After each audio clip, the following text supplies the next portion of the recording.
On the morning of December 28th, early, we received a phone call from the rear detachment commander.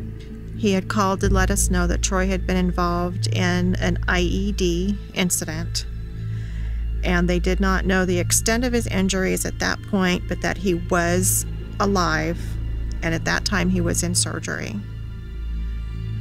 That was one of the most difficult phone calls ever.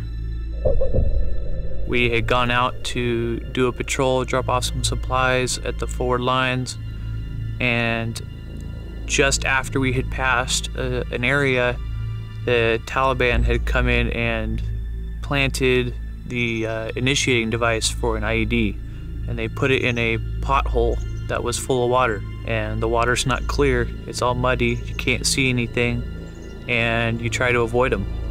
But they planted that device in a choke point where we had no choice but to go through the potholes. And you just tried to minimize the potholes as much as possible.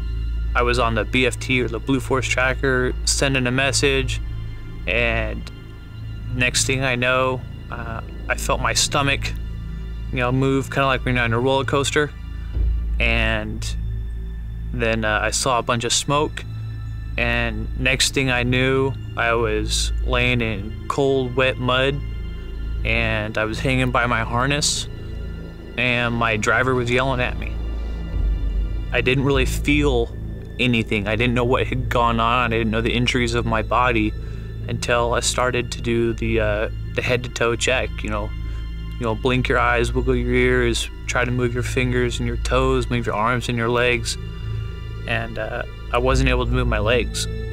So for a second, I thought I had lost both my legs, but my right leg was pinned underneath of the door that was blown off, and then the vehicle was laying on top of that door.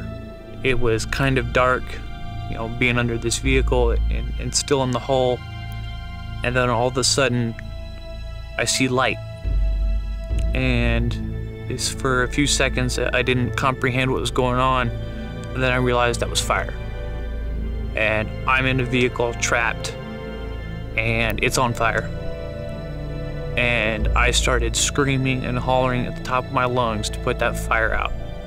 And I cannot express to you the fear that goes through your mind when you have that thought that you might burn to death.